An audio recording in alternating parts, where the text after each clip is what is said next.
Hi, I'm Dr. Haley Perlus, sport and exercise psychology expert, here with today's mental toughness moment. Just this week, I was interviewed by a professional mountain biker who's writing an article for a magazine, and she wanted to talk about how mood affects performance. And so I gave her some of the research that we know that exists in sports psychology, and then we also talked about certain methods and tools that you can use to take control of your emotions and then overall mood.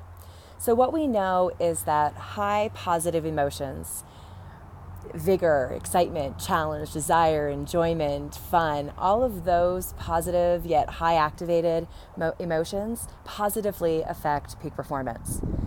So we want to do our best to experience those emotions. But then the question is, well, does anger always ruin performance? Does frustration, worry, fear always ruin performance? Because those would be considered negative high emotions. And the answer is not necessarily. Sometimes we perform great when we're feeling angry, fearful, worried, or frustrated. But there's a couple of things. Sometimes those emotions can act as a big distraction. Depends where they stem from. If we're angry at a comment someone made, if we're only focusing on that comment, then we're not focused on our own performance.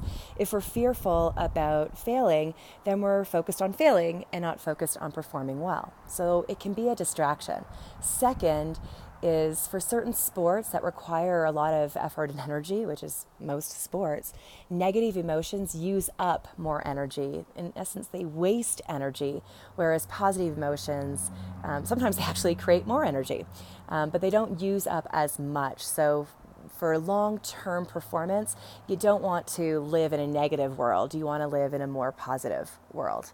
So those are the reasons why we don't recommend, searching for those negative emotions. A, they can be a distraction, and B, they can actually use up energy that could better be put forth towards your actual physical performance. So ask yourself, do you perform in a negative mood, negative emotions, or are you, in a positive mood? And if you catch yourself in a negative mood, be strategic. If you can use it to, we were talking in cycling with this woman who was interviewing me, if you need to focus on someone who's ahead of you and you get a little bit angry because that person's ahead of you, use that to do a quick little sprint and catch up or pass. And then move from that negative to positive. And how do you do that? Affirmations. Positive self-talk would be one.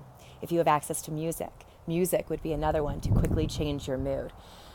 Sometimes if you have access to food, we often use the term now hangry. Certain foods help us to become more in a positive mood and create positive emotions. These are specific tools that you can use. So ask yourself, where are you performing? Are you in high positive emotions?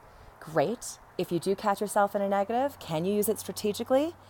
If not, if so, do so, and then quickly move over to positive. And if you can't use it strategically, right now, move it over to positive using tools, like I said, food if you have access to it, music, and we always have self-talk.